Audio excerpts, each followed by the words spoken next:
my theory is a theory of everything in the metaphysical sense. I like to characterize it as the language that reality speaks to itself about itself.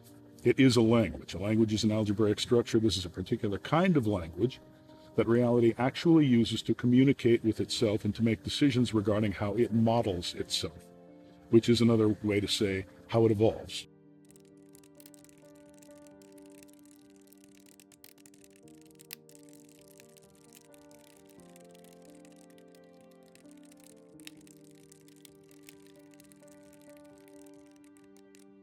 Reality actually has to recognize itself and process itself. It has to do both. So that's what it does. You start with perception and cognition.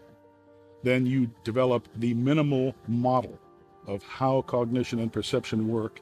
Then you induce an overall system that works by those processes. Okay? And that's the way you get to the CTMU.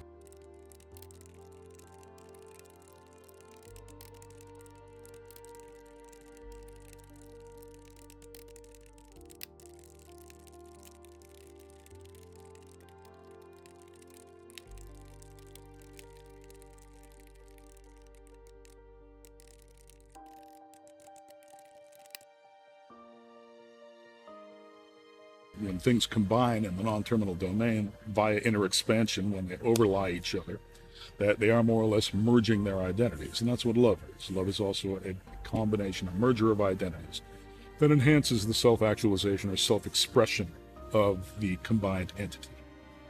In other words, it's synergistic.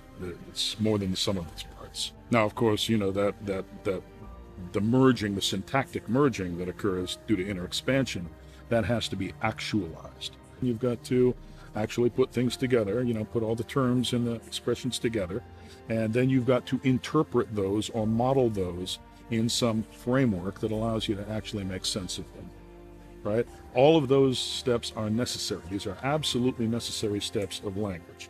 And as a matter of fact, in the way we deal with reality, you can look at reality, external reality, as a language. You're looking at it. All of those steps, they all have to be solved for. They all have to be deciphered before you can actually make sense of your environment.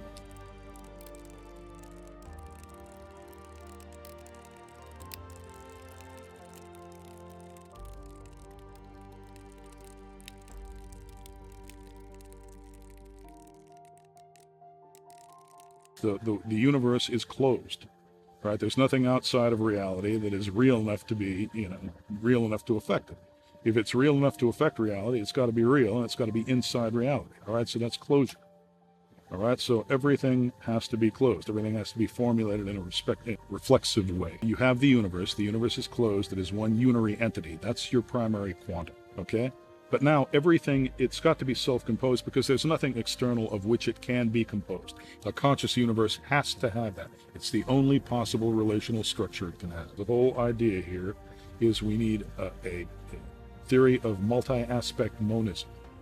The monism refers to one underlying substance. It's actually a meta-substance because it's both self-attributive and self-composed. Okay? It does all of that stuff for itself. It makes attributions to itself, and it is composed of itself. It's both a definition and a theory.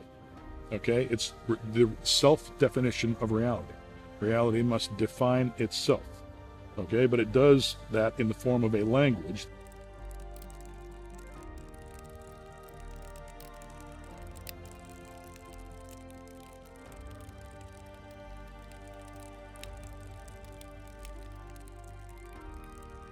Well, you have free will, period, to the extent that the universe has free will. As I said, the universe is self-composed. All right, you are a component of the universe, therefore you have inherited free will from the universe itself. So, everything, even a quantum particle to some extent, has free will or freedom. It has degrees of freedom, right? It's not totally determined. God sees the universe not as a block. He sees the universe through the eyes of its secondary intelligence. Okay, that's how he's seeing. That's how he's looking and seeing the universe through our eyes. We're God's sensor controls, right? Which puts a whole different complexion on things. He waits for us to make up our minds before he knows what he's seeing. In other words, what we see is what we've decided on. Okay? So God is automatically allowing for our decisions, automatically making room for it. Reality is a coupling of mind and and physical reality with non-terminal and terminal reality. So therefore, there is such a thing as subjective existence. Syntax exists, for example. Any combination of syntax, you can put it together however you want to, and that has mental existence. Okay, you're actually agreeing to it in some way. You're actually actively putting yourself, by perceiving it, you are contributing your perception to it. And because of the nature of telesis, it's impossible for you to stop yourself from becoming actively entangled. Okay, you can't just passively perceive things. Okay, those things also have, you and the thing that you're observing both have an impact on each other. You're asking a yes or no question, and your question is being answered. You impose the question on reality, and reality is answering the question for you.